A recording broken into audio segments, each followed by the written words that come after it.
What's going on, everyone? Welcome back to the spot where we kick back in and react to all kind of different things. Alright, so what we got going on today? We're here with Science Unbound, about to talk about ancient aliens. Could ancient aliens have really existed? Now we're talking about aliens actually coming here. You know, we know our universe is too big. There's other species out there somewhere. We just haven't found them yet. But did any of them ever make it here? I don't think so. That's my opinion. But let's see what we have to say on Science Unbound. So let's go ahead and check it out. What it's got for us. Let's go. If you've ever spent any time watching the History Channel, you've probably heard the phrase ancient astronaut theorists believe countless times, and each time it was followed by some ludicrous statement or claim that you hopefully felt didn't make any real and logical sense. Many of these claims are based on a misinterpretation of artwork or artifacts as being anachronistic, so-called out-of-place artifacts. Some examples of these include the Baghdad battery, a ceramic vase containing a copper tube that some believe was an ancient galvanic battery.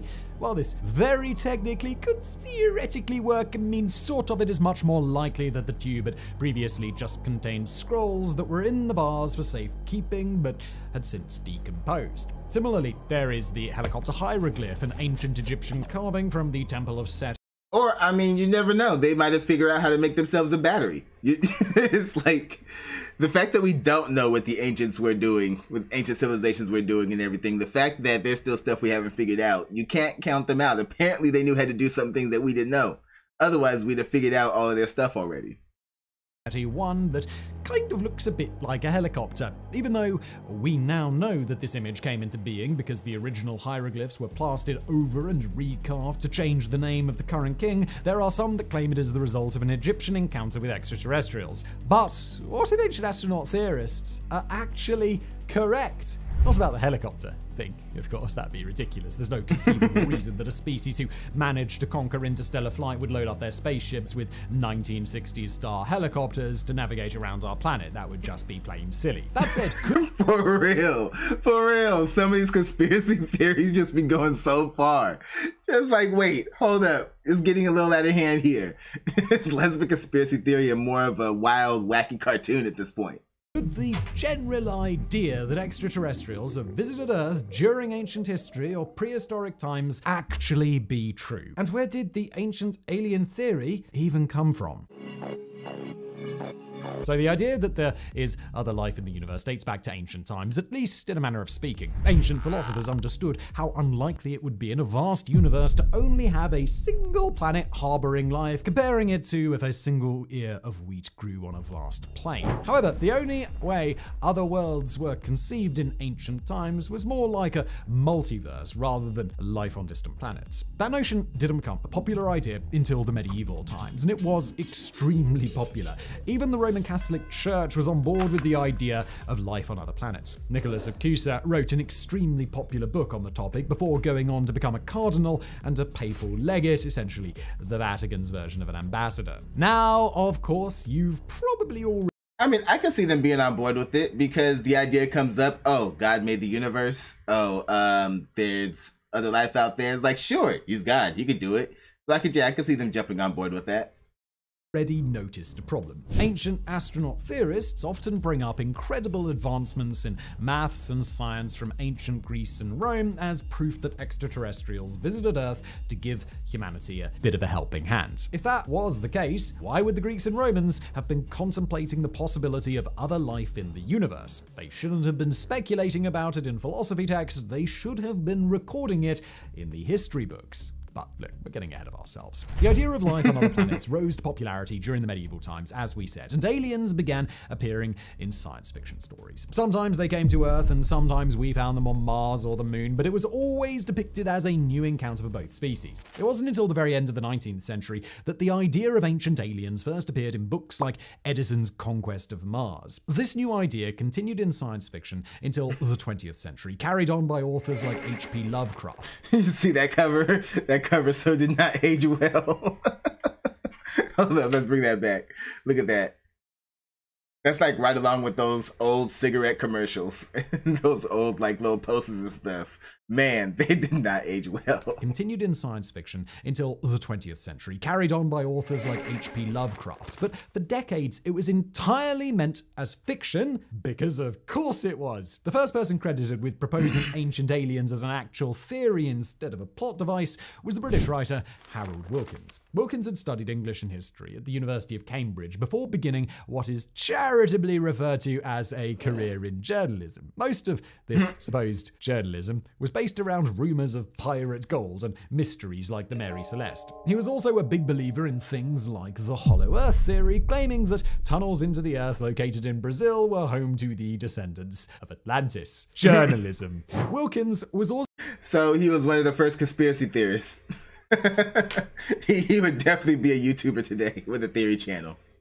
A proponent of the white gods theory. This theory proposes that South America was occupied by an advanced white race during ancient times. These people visited all of the other ancient civilizations who allegedly referred to them as white gods, and then they vanished off the face of the planet. While he saw this as a separate thing from the ancient aliens, there are many people who have combined them into a single theory. Anyway, in 1954, Wilkins became the first person to publish Ancient Aliens as a proposed theory rather than a work of fiction, even though all of his other work is considered pseudo-history and nearly all of his verifiable claims were provably false. This idea started to take off. It was both the Cold War and the space race, so everybody's eyes were on everything this man has ever done is full of crap. But then they look at this one piece like, might be onto something.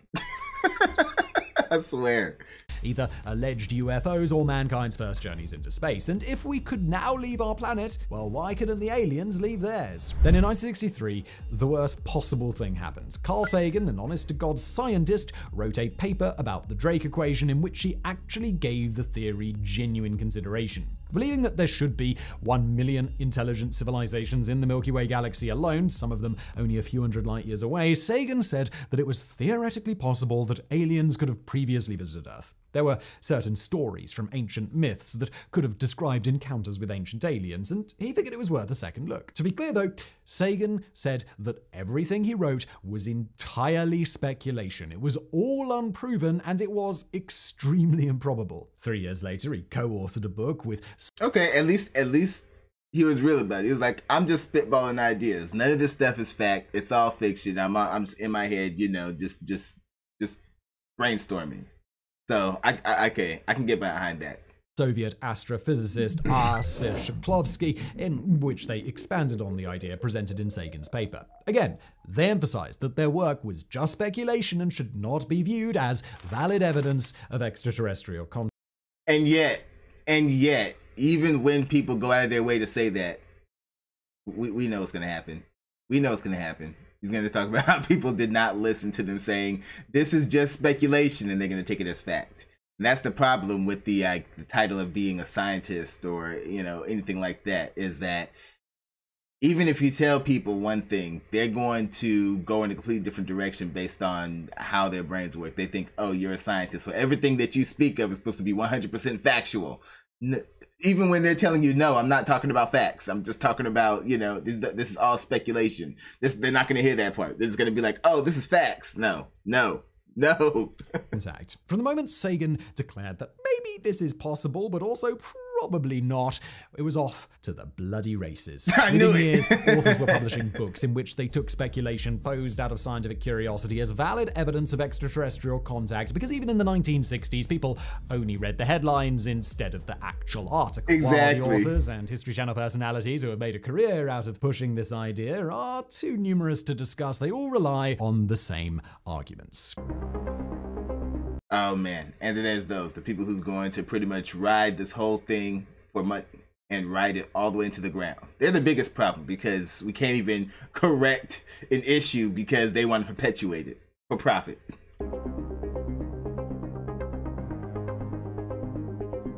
So, what exactly are those arguments? What evidence do ancient astronaut theorists rely on to prove their case? First, there is a common theme in ancient artwork of depicting deities who possess a mix of human and animal traits. Some argue that these anthropomorphized animals are actually alien races, which is more than a little bit of a stretch. Or maybe it could be humankind's imagination running wild. I mean, just look at how anime characters are more like cat people than actual humans. Just look at how they're drawn. It's like, or not even just that. All the blatant, like, you know, anthropomorphic animals that we see in media, going all the way back to like Winnie the Pooh and stuff. It's just our imaginations running wild. So I don't see how they could like get this and think, oh, aliens. Like, what? Would be like someone from the future assuming that our modern civilization had made contact with alien life because they found an old newspaper with comic strips featuring Garfield, Snoopy, and Calvin and Hobbes. Second, there are the ancient megalithic structures like the pyramids of Giza and seemingly impossible works of art like the Nazca Lines. Proponents of ancient aliens suggest that these things would have been impossible for such primitive people to have created with the technology available to them. You know what I hate about that argument? Where the pyramids at? You know? It's like to say, oh, people in ancient Africa were just stupid. They couldn't have done anything significant. That's BS to me. I hate that argument so much. They're too primitive and dumb. They couldn't have put together something complex. I hate that argument. You knew nothing about their civilization. You just write them off. Pisses me off when I hear that. There are many that look at the Nazca Lines and immediately see that they must have been some sort of landing strip for alien spacecraft. After all, what could possibly be a more practical shape for a landing strip than a crudely drawn monkey or spider? While we don't necessarily know why someone chose to create them, other than to say that they could, there's nothing to suggest that these weren't created. And that's a good point, though. Think about us. Think about how many things you see us do just to prove that we can. How do we know that some of this ancient stuff how do we know that, you know, it doesn't have any meaning at all? You know, what if it was just some dude like, check this out, and put together something and everybody was like, yo, that was dope. Now we're over here like, what is this? A landing strip for aliens? Some kind of ancient prophecy? No, it was just some dude showing off. I'd be more inclined to believe that, you know?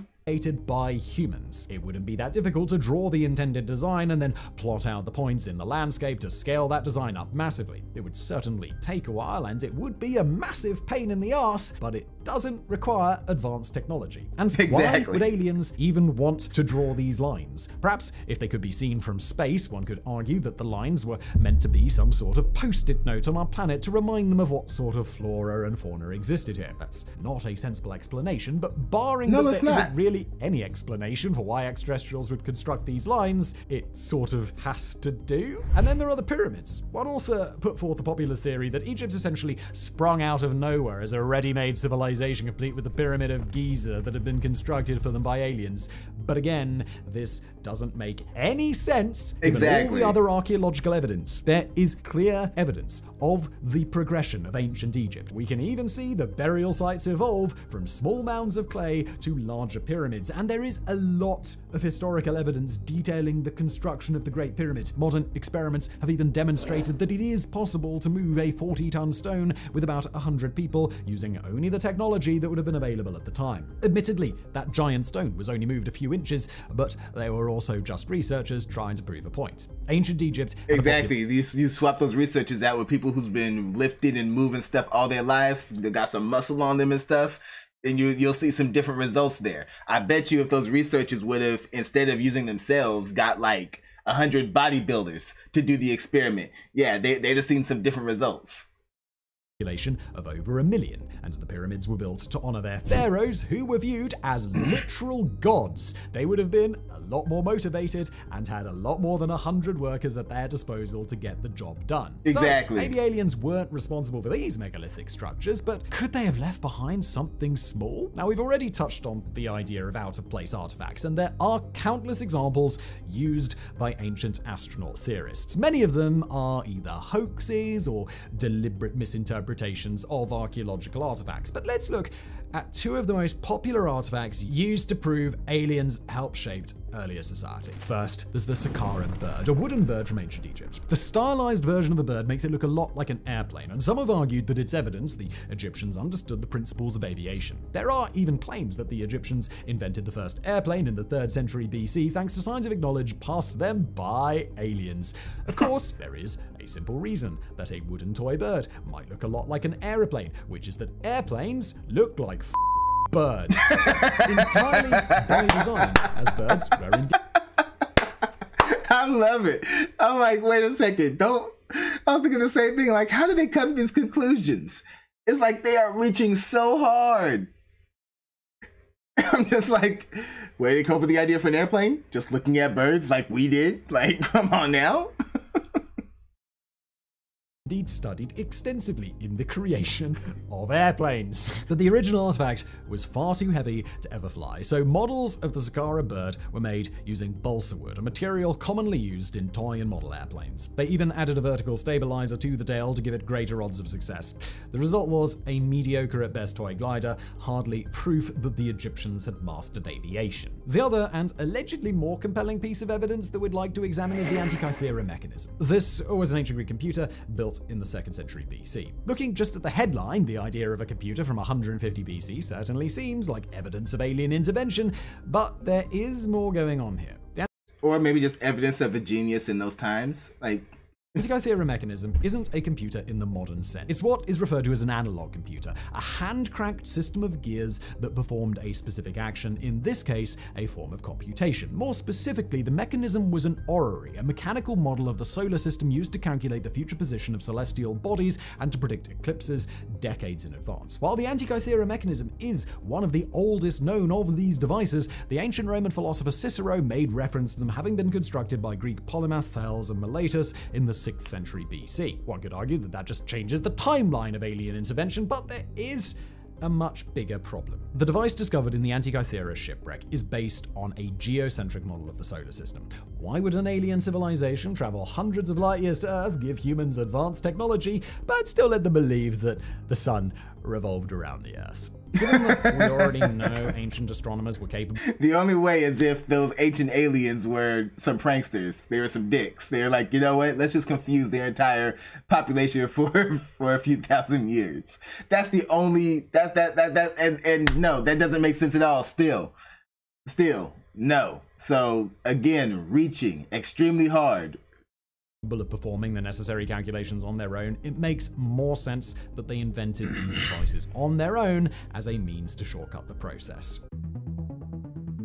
Now, thus far, there is absolutely no evidence that extraterrestrials visited Earth and interacted with humans in either ancient or prehistoric times. We've spent decades intently searching, and we haven't even discovered evidence that aliens exist. They almost certainly should exist somewhere, we just can't find them. But if there was a spacefaring civilization that came to Earth a few thousand years ago, we would expect to find, more compelling evidence. All of the supposed evidence here on Earth is much more easily explained in other ways. Not to mention, here's the biggest problem with that whole thing. You're talking about aliens coming over here, giving us technology and leaving. What for? Like, you're still not explaining the why. Like, back up a little bit and think, if they actually came here during a time when we were extremely primitive, they could have did whatever they want. This was their planet. They could have taken this planet over. So how come when they're not living amongst us? How come we're not, I don't know, living side by side with them or as their slaves since we were so primitive when they came over here or something? Or they're pets. Who knows how advanced they are? Who knows? So how come they're not here right now? It doesn't make any sense at all.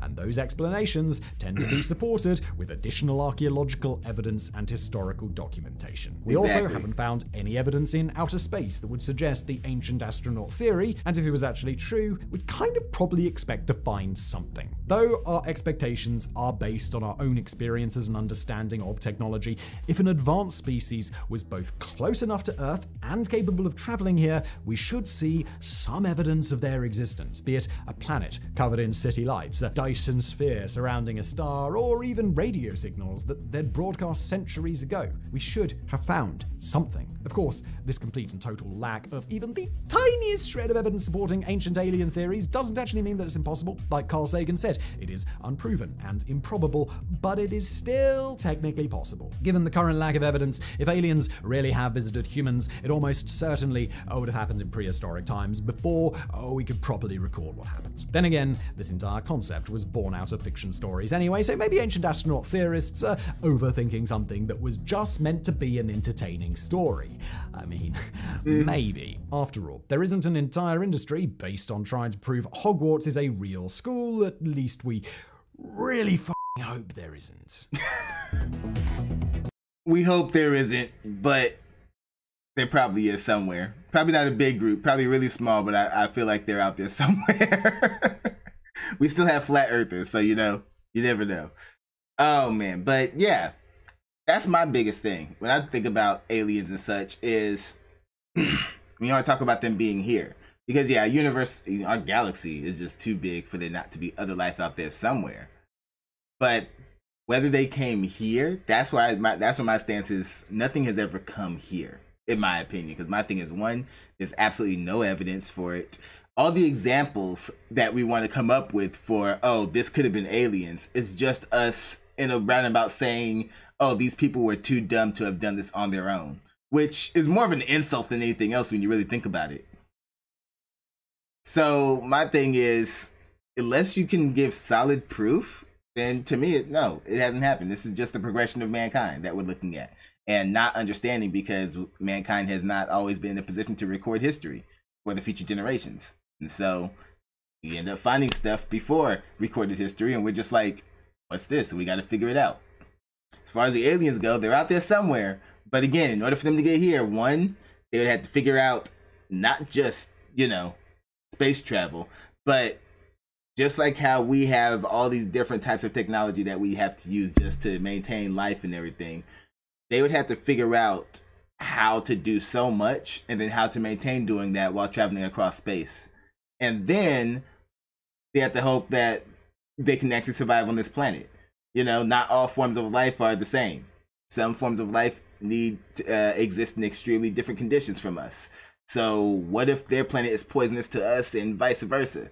You know, there's a lot of things to think about when it comes down to it. And when it really comes down to it is that most likely, no, we've never been visited before. Pretty sure there's something out there, maybe another intelligent species like us, but we have not crossed paths. We're just too far away. All right, but that's my thoughts on that. So y'all know what to do. Go down in the comment section. Let me know what y'all thought about this one. Let me know what you'd like to see me react to next. Hit that like button before you go. Share this video with everyone you know. And subscribe if you haven't done so already. All right? So, till next time, take care of yourselves. And I'm out of here.